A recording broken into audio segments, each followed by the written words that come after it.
Comme vous le savez, donc, la radiothérapie, c'est une arme majeure dans le traitement des cancers. Elle intervient donc dans plus de 50% des cancers dans le traitement des cancers guéris. Et pour ceux qui ne le savent pas, donc c'est un traitement par les radiations ionisantes. Et les rayons, elles font des dégâts partout où ils passent. Donc tous les tissus qui vont être traversés par un rayonnement, par une irradiation, va être lésé. Il y aura des lésions au niveau des ADN, en particulier des différents brins d'ADN qui vont par la suite donc être responsables de la mort cellulaire. Parmi les problématiques de la radiothérapie aussi, c'est qu'il y aura des répercussions même sur les descendants. Et quand il y a donc des lésions génétiques, des lésions chromosomiques, donc on peut avoir même des mutations génétiques, même dans la descendance. Donc, pour parler de l'histoire de la radiothérapie a connu 3 grandes périodes. Il y a une première période qu'on appelle la période de kilovoltage et de radiomoncurithérapie. Kilovoltage parce que c'était des appareils qui ne dépassent pas 100 kV, donc dont l'énergie ne dépasse pas 100 kV, 200 kV, et qui était donc une période avec ces appareils où on pouvait traiter que les tumeurs superficielles, parce que c'était des rayonnements à faible énergie et donc il n'y avait pas donc de rendement en profondeur. Puis vient la période de mégavoltage avec donc les rayonnements de haute énergie, en particulier les télécobalt et les accélérateurs, et enfin donc la radiothérapie d'aujourd'hui, qui est une radiothérapie assistée par ordinateur, et en particulier la radiothérapie a beaucoup bénéficié donc du développement de l'informatique et donc de tout ce qui est numérique, avec donc les ordinateurs qui font maintenant donc faire marcher donc tous les accélérateurs avec des collimateurs multilames et les nouvelles techniques d'irradiation. Donc pour commencer par la première période, et donc c'était au début, déjà en 1895-90, donc c'était la naissance de la radiothérapie. C'était fin du 19e siècle. Je pense tous vous connaissez Röntgen, qui a découvert donc les rayons X et qui a découvert les rayons X suite donc à la projection donc des électrons accélérés sur une plaque qui ont donné donc naissance à ce rayon qui est le rayon X. D'ailleurs, le nom de rayon X, ça veut dire que c'est un rayon qui n'a pas de nom, parce que Röntgen, quand il a découvert ce rayon, il ne savait pas de quoi il s'agit. Il l'a appelé un rayon X. X, c'est-à-dire il ne sait pas. Et puis, il a fait une petite expérience à Röntgen, c'est qu'il a exposé donc la main de sa femme à ce rayon X. Et là, donc, il a exposé la femme de sa femme à ce rayon X. C'est ce qui a permis donc d'avoir une image radiographique. Et c'était la première image radiographique dans le monde. Et c'était en fait la naissance de la radiologie. C'est à partir de là où est née donc l'idée de créer donc des services de radiologie, de développer la radiologie. Et c'était donc le début donc de la radiologie, de la radiothérapie. Par la suite, c'était donc Marie Curie qui a découvert donc le phénomène de la radioactivité naturelle, en particulier donc la radioactivité qui était observée avec le radium et le polonium. Il faut dire que dès le début du XXe siècle, Marie Curie était convaincue que ces rayons X et que ces rayonnements, donc qui sont des rayonnements des corps radioactifs, peuvent soigner le cancer. Mais comme elle était dans un laboratoire de physique, elle ne savait pas comment il faut vraiment faire pour arriver à traiter le cancer. Du coup, donc, elle a contacté des médecins, et elle a contacté l'université de Paris, l'Institut Pasteur, et il a fait appel à des mécènes pour créer la fondation Curie. Et en fait, la fondation Curie, c'est la fondation qui était derrière la création de l'Institut Curie à Paris. Je pense que vous connaissez tous l'Institut Curie, qui représentait donc à l'époque le berceau de la radiothérapie dans le monde. Et c'est au niveau de l'Institut Curie de Paris, c'est là où la radiothérapie a pris sa naissance, grâce à Marie Curie, et grâce donc aux premières expériences donc, par l'utilisation du radium, du polonium, et même l'utilisation donc des rayonnements de faible énergie pour le traitement des cancers. Donc la découverte donc, du radium et le développement donc, des premières techniques de curithérapie a été donc, déjà lancé à l'Institut Curie durant les années 1900-1939, avec même le traitement de certains cancers qui étaient surtout des cancers superficiels, des cancers accessibles à la curithérapie. Et parmi les premiers cancers qui ont bénéficié de la curithérapie, d'un traitement à base de curithérapie par le radium, je parle du radium, c'était les cancers du col de l'utérus. Donc pour parler du Maroc, au Maroc déjà, donc presque dans la même période, il y avait la création d'un centre qu'on appelait le centre Bergonié à Casablanca. Et c'était donc le premier centre de traitement des cancers au Maroc. C'était donc dans les années, il a été créé en 1929. C'était le docteur Spider, qui était donc le créateur du centre, et aussi il a fondé une revue qui s'appelait Maroc Médical, dans laquelle il y avait donc déjà à l'époque, il faisait donc des publications des différents cas de cancer qu'elle traitait dans le centre Bergonié dès les années 30. Dans ce centre, il y avait donc des appareils, c'est ce qui existait dans l'époque, c'était des appareils de faible énergie, c'est des appareils de radiothérapie, on les appelait déjà à l'époque des appareils de radiothérapie profonde parce que c'était des appareils de 300 kV, 250. Puis des appareils de radiothérapie superficielle, c'était les appareils d'énergie 50 kV et les appareils de contact. Là, en même temps, au Maroc, il y avait donc du radium. Le radium a été introduit au Maroc.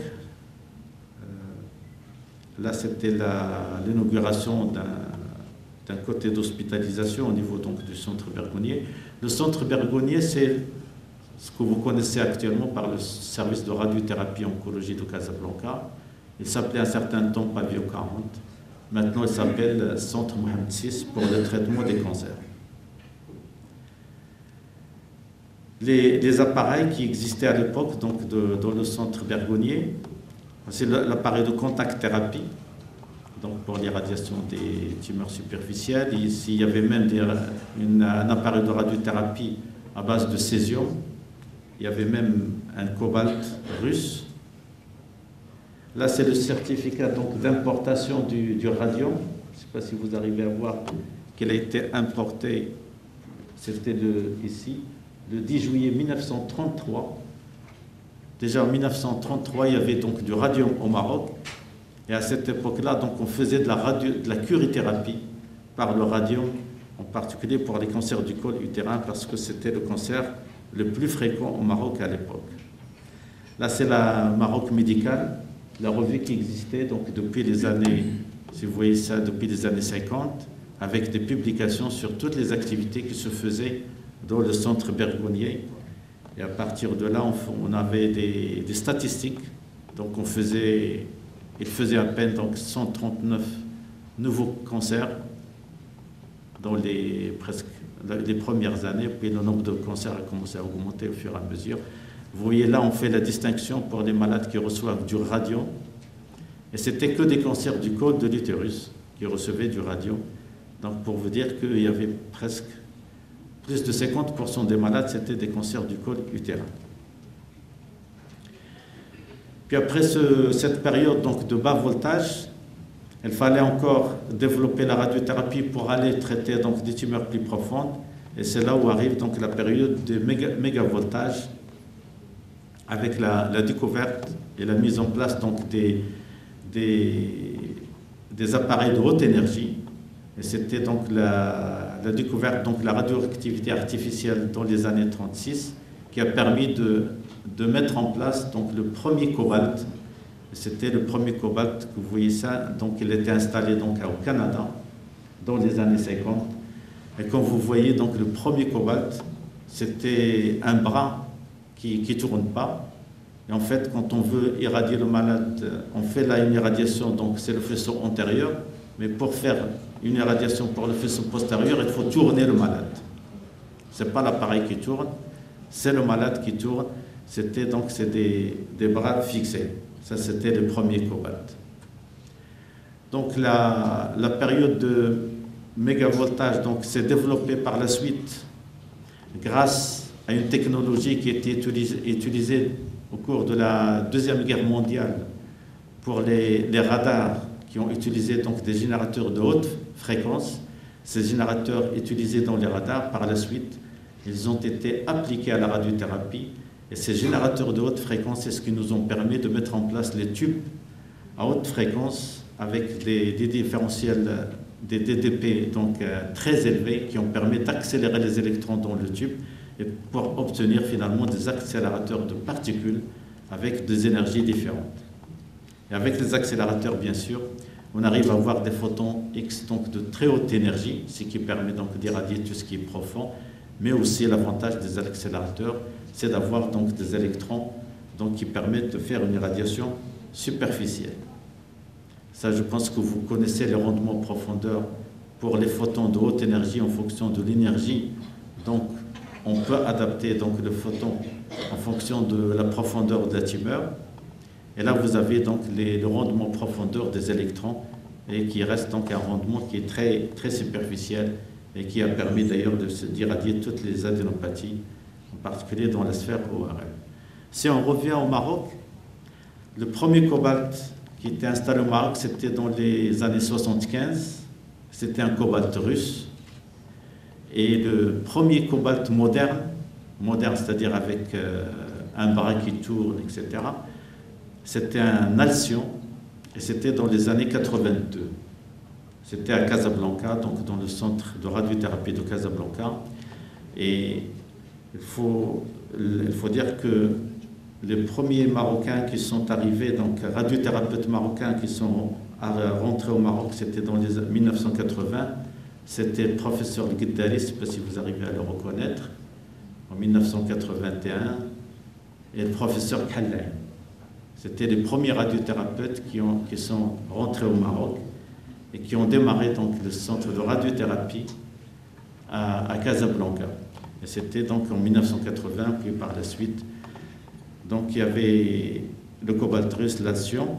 Et donc l'Institut national d'oncologie Sidi Mohamed Ben Abdallah a ouvert ses portes en 1985. Et donc c'était le premier centre anticancéreux. C'était un institut national dans lequel donc, il y avait deux cobalts et une curithérapie bas débit. Il y avait donc des curitrons à base de césium bas débit qui étaient utilisés à la place donc, du radium. Puis par la suite, l'hôpital militaire a ouvert ses portes avec 2 accélérateurs, mais il a traîné donc, pour être fonctionnel. Donc à l'époque, la radiothérapie et la cancérologie, elle était presque destinée que pour des structures hospitalières. On n'imaginait pas que la radiothérapie peut marcher dans le privé et on peut avoir des centres dans le privé. Et là, je rends hommage à l'équipe de Kindi qui ont eu le courage, étaient les premiers donc à s'installer dans le privé. Quand on voit donc avant les années 90, d'abord les centres de radiothérapie étaient limités dans une zone très étroite, c'est au niveau de Casablanca et Rabat. À Casablanca, donc, il y avait un centre public et un centre privé.